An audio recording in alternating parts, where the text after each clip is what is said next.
Hey guys, it's the Melblade 5. We're back to more Kirby's Epic Yarn. Last time we continued through Lava Landing, where we saw this is more than just your typical desert world. And this time we're going to continue through Hot Land, where we're going to go even more away from the desert because we got this torch patch, which is just going to go right here. And look at this. This is going to unlock one of my favorite levels in this whole game.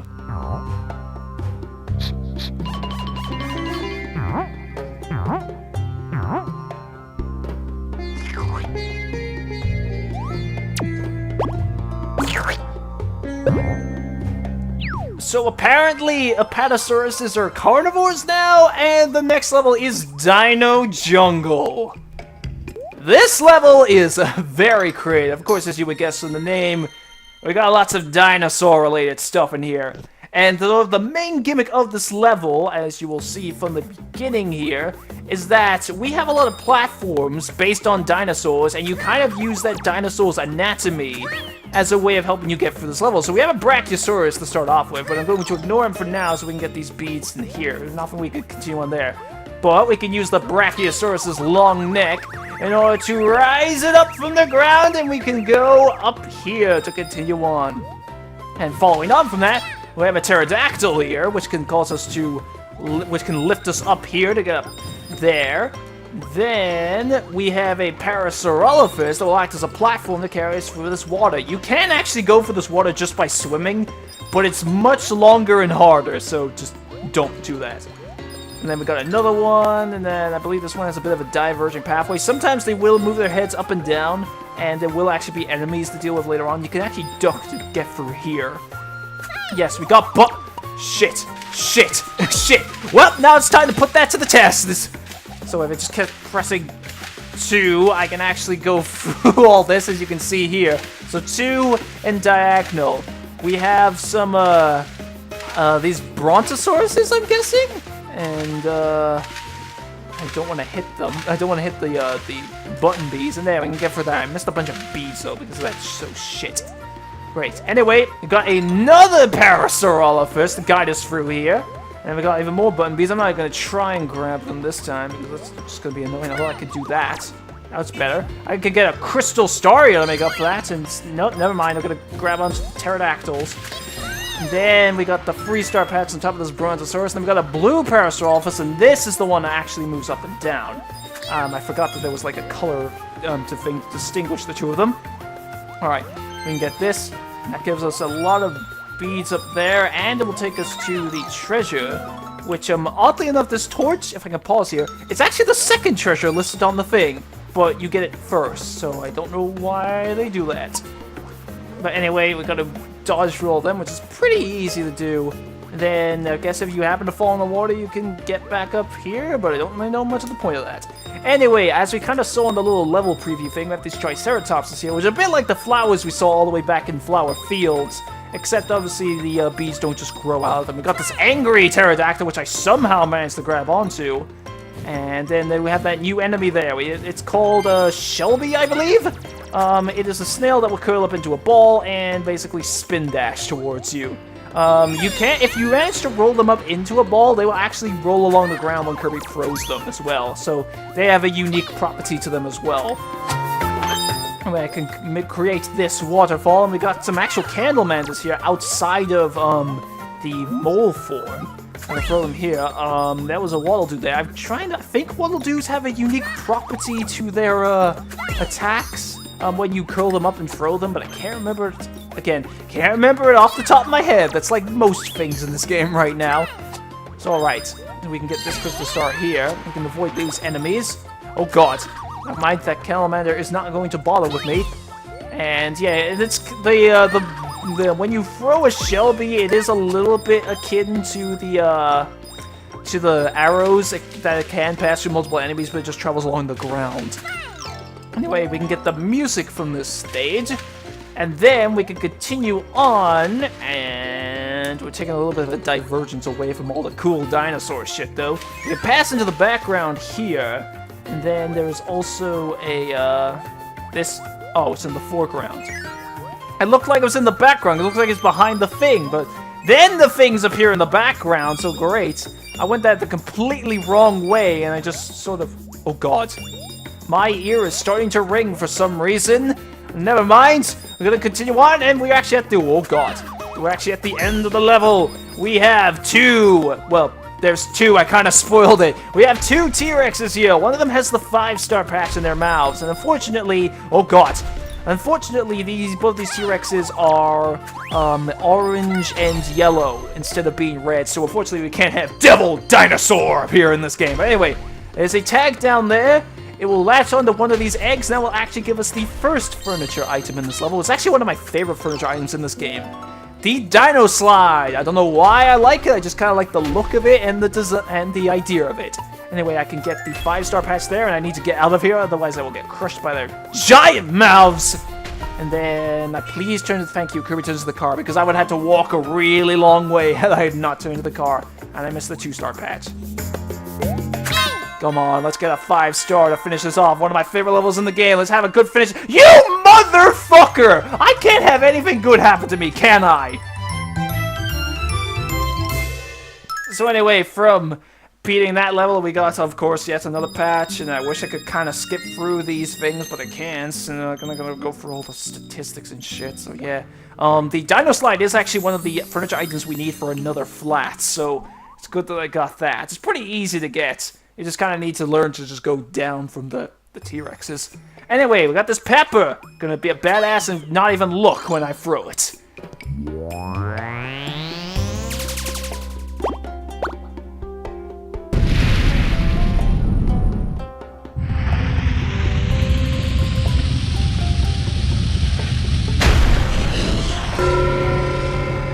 We have angered the great fire god, as you can see in the background. That opens our way to the boss. Hot Wings. Yes, that's actually the name of the boss. Hot Wings. This episode of Kirby's Epic Yarn is brought to you by KFC. Anyway, we can go to Hot Wings, which, as you can see from the little preview, is a phoenix, and the Hot Wings is kind of like a double pun, because, as you shall see here, after that Waldy dies a violent death, Hot Wings has wings that are literally covered in fire. Anyway, Hot Wings' whole strategy is that, I assume Hot Wings is a she, because she's got babies. She will shoot her babies at you. You throw it back at her, and then you can get so many beads out of that. And Hot Wings is actually kind of easy to get, the patch on, but even then I still missed it because it's easy to get your beads, but it's also kind of easy to lose them. That's the thing. Anyway, she also has an attack where she rains meteors down on you. And then an attack where she flies across the stage. And then it's very easy to avoid because you can easily see it coming. And then eventually she'll fly back down. She's going to shoot out more babies. And then this one's simple because one of them just flies slightly higher than the other set. And then we're already at gold rank. So it's not that much longer to go until we get the, yeah, we already got the patch. So just stand on these platforms to avoid the lava. Then she's gonna come back. Of course, just like with Fangora, you can see, obviously, the yarn that's making up her body is getting really worn down. There, this shoots 2 sets of meteors this time. Just gonna fly across the stage again. There is actually a alternate way of getting beads in this fight. It doesn't help with your progression in beating her, but if you throw one of her babies at her as she's flying across the stage, you will get extra beads out of that. It doesn't get rid of the fire, so it doesn't really help you in defeating her, as I just said, but, you know, it is good if you want to get a little extra beads out of this. Anyway, this should be the last set. I believe she fires 2 sets, though, so yes. Jump over 1, get the other, and then throw it at her! And I can get as many beads as I possibly can first, and then, come on, and then defeat her! I have consumed your Hot Wings, and I automatically collect the rest of the beads.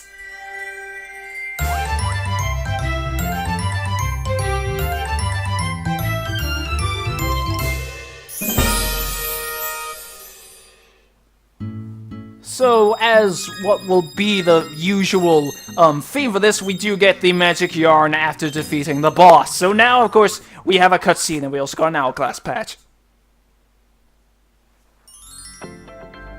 We did it! We got a piece of the magic yarn. The magic yarn shimmered and spiraled and swirled high into the sky.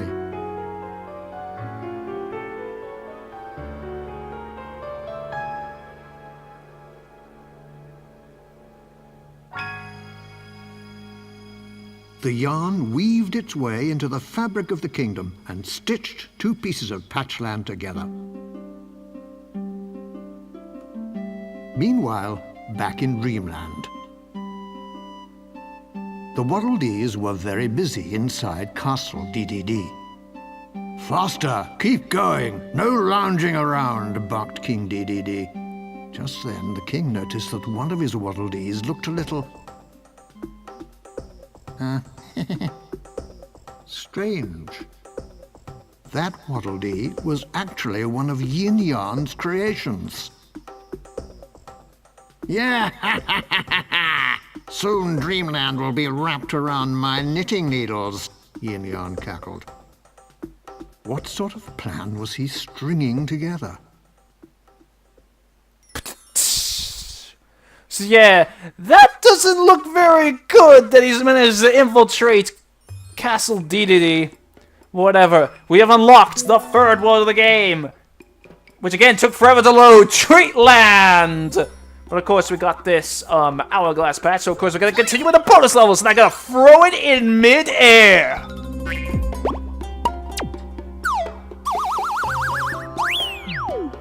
That hourglass gives color to that pyramid and unlocks Tempered Temple.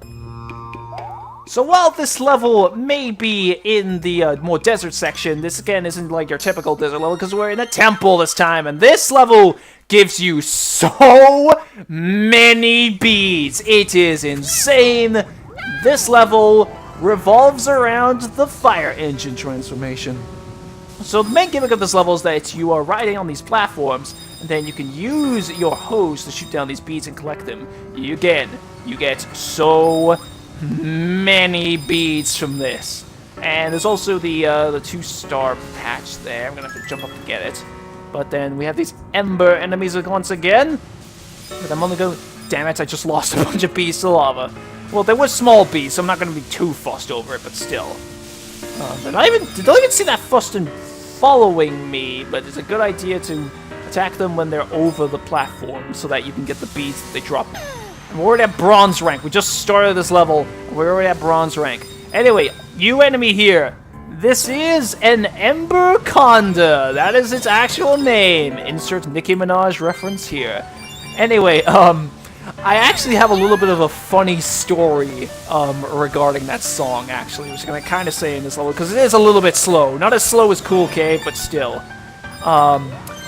That song on the local radio station around here, they have this game. It's like a little bit of a sort of puzzle-ish sort of game, where they play sound clips, and the sound clips, once you say like what they're actually like referring to, they will make up the name of something. It can be like a song, be like a movie. They go all sorts of different sort of categories, which they will say what it is.